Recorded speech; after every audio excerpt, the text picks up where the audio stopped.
Welcome to the Autism and Neurodiversity Podcast.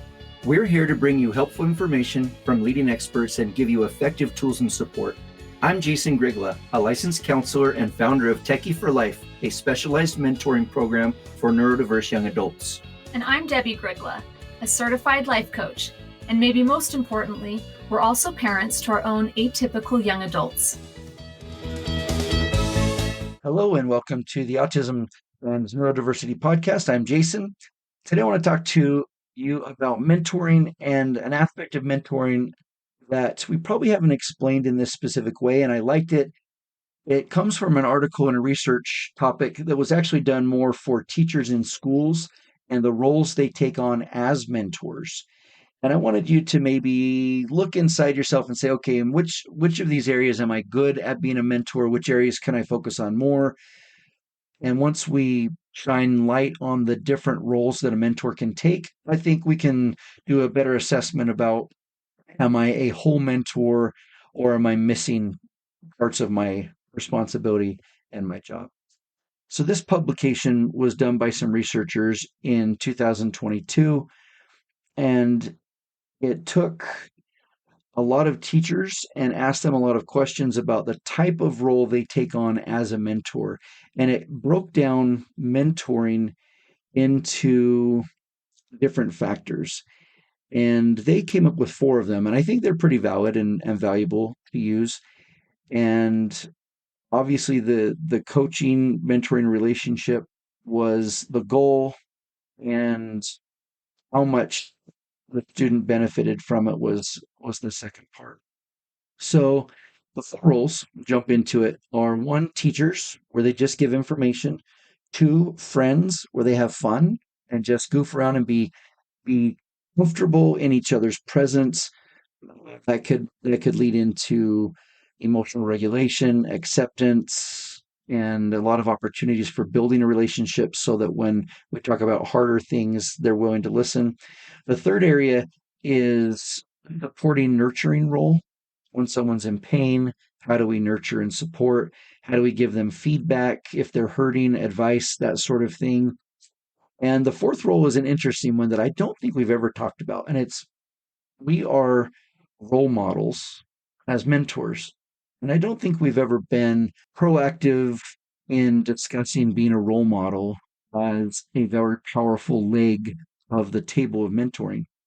And so what ultimately motivates teachers in the educational system to be mentors is that there was a strong sense that having a mentor relationship with others gave meaning and accomplishment, and that their overall well-being and quality of life increased. Now, that didn't mean that mentoring overcame all of their life issues. A lot of them still said, I still struggle with depression, but it's lessened, or I still have marital problems at home, but I find that I'm more able to attack my other issues because I'm getting the benefit of mentoring and the filling of our cup to be able to give back. So anyway, let's go back to those 4 roles for a second. Teachers give information. Having that be the first thing we talk about probably isn't the best, because before you teach someone, they need to know how much you care. And I think that's a valid principle, that no one cares how much you know until they know how much you care. And having them want the information and value the information from you, I think there needs to be a balance between how much we offer without them asking, and letting them come to us and ask is so much more powerful than us dumping a ton of information on them when they're not looking for it or wanting it. And it turns into such a negative thing that you're overwhelming them with information that they don't even have the desire to ask you for advice, because they're constantly trying to just absorb and be patient with the advice you're giving. So try to balance that. A mentor doesn't just dump advice all over them. Teaching information and perspective is a part of what mentors do. I like the friend thing. I think parents who are only friends tend to believe that their job is to give their child what they want. We've said it a million times. Our job is to give them what they need, not what they want. And that's what a true friend does. Friends don't let friends drink and drive, for example. And so having enough positives so that when we have a hard situation and you can be there in the moment in that transformative crises, and you have such a deep relationship where you can say, I want you to listen to this, or I want you to try this, or would you consider sticking it out for these reasons? And I really think it will be worth your time. They'll take that and it'll be meaningful, and you'll have influenced their life in one of the hard spots. And then the next one being support and nurturing. And if we're parents, we don't have the same dangers of having physical affection as someone who's a teacher or coach or therapist. I think you'll have to figure out what level of hugs is appropriate and what level of intimacy and nurturing is appropriate. For my students at my school, I'm always okay with side hugs, and I tell them that. But if they're crying and they come up and they give me a huge hug because they're just crying and they're in their lower brain and they're childlike, I'm not going to push them away and say, hey, we got to have distance here. I'm going to give them a hug and I'm going to squeeze tight and say, it's going to be okay. What can I do? I'm here for you. You're not alone. And I try not to do it alone in my office. And as soon as they even show the slightest sign of letting go, I'm off. Like I don't linger on that hug. If it's someone who's had a lot of sexual trauma and they have some borderline tendencies, I'm more careful with that. And I may not I may not let them hug me, even if they're in tears, if they've accused a bunch of people of sexual abuse in the past. I might need to protect myself. So be careful how you allow yourself to nurture and support. One of the dangers, and probably the most dangerous thing therapists have with their clients, is becoming too intimate. And I don't just mean physical, but very much emotional, where you can have an emotional affair and you're meeting your needs through them. You can have a physical affair because the emotional affair became so strong and passionate that you just couldn't help but jump in and be physical with each other. I don't think that's common, but I think it's a risk with anyone who has a big heart and wants to love and be loved. And that is the type of personality that is a good mentor. We have to be really careful that we don't meet our needs through the relationship, but we meet our needs through their growth and development, and we meet our needs through helping them find other healthy attachments for the right relationships.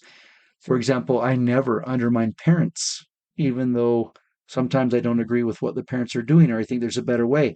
I go out of my way and talk to parents and say, hey, here's what I think would be better, but I'm not going to undermine you with your teenager or young adult, because I always want that person, my mentee, to have their parents in their life. And likely parents are going to be the long-term mentors of their child anyway. So all of those situations take into account when you're there to support and nurture. I think we know from research that men are more likely to have sexual affairs in marriage, and women are more likely to have emotional affairs. And when it's a man and a woman having an emotional affair and a physical affair, that's where divorce happens and relationships are broken and destroyed. So keep your mentee mentor relationship safe, keep it appropriate, and if they need lots of hugs, tell them where to go find it. Help them find somebody they can get the physical hugs from instead of us. All right. So the last one is role model. If you are with your mentee 15 minutes a week, there's no way you're going to be a role model in their life. Or, I mean, maybe if you're a celebrity and they're like, oh my gosh, so and so is my mentor, and they talk to me on the phone once in a while, I want to be just like them. That's more like a celebrity issue than a mentor issue. So I'm going to take that out of the equation. To be a role model, we have to be around them enough where they see us in other situations besides just the mentee mentor interaction. And I think being a role model is really important. I've had several students who didn't have a father in their life, and they needed to have a father role model so that they could work out their issues and see that they're enough. And I became the healthy male role model in their life that they never had because they never had a father. And it wasn't that I did anything specific. It's just that they realized and finally had a way to fill in that hole, that I've never had a male adult mentor in my life. And so there's this big unknown. And it's kind of like playing a guitar with only three strings instead of five or six or seven or eight. Their life is just more enriched when they have different types of mentors. So being a role model means you have more to do with them than get an ice cream and then drop them off. And being a role model means they see you interact with others and how you handle them, and they hear how you talk about other people. And it means you're a part of their life enough that they see you in different realms than just the one-on-one. If you have a temper, if you're selfish, if you're worldly, if you're vain, if you're narcissistic, if all you care about is money, if you brag, if you're depressive, if you hate yourself, you are going to rub off on them. And so putting your best foot forward for their sake is probably one of the reasons why mentoring is so fulfilling. It allows us to like who we are because we get to be our best self for someone else's sake. And it gets us out of our head of, am I enough? And all the mess that we can get into in our own lives. So that's what I wanted to talk to you about today, is just those 4 roles and how you're doing in each of those areas. And what does your mentee need more of? Maybe they need more teaching. Maybe they need more nurturing and support. Maybe they need you to be a better role model because there's nothing you can tell them they're going to listen to. And maybe you can just be a better friend and have some more fun with them so that they can just take their mind off of all of the hard things in their life at that point. Good luck in your mentoring. Thank you for being a mentor. I love to be a part of someone else's development. It brings me a lot of joy, and I think it does you too. So good luck and keep doing good work. Thanks. Thanks for joining us on this episode of Autism and Neurodiversity with Jason and Debbie. If you want to learn more about our work, come visit us at jasondebbie.com. That's JASONDEBBIE.com.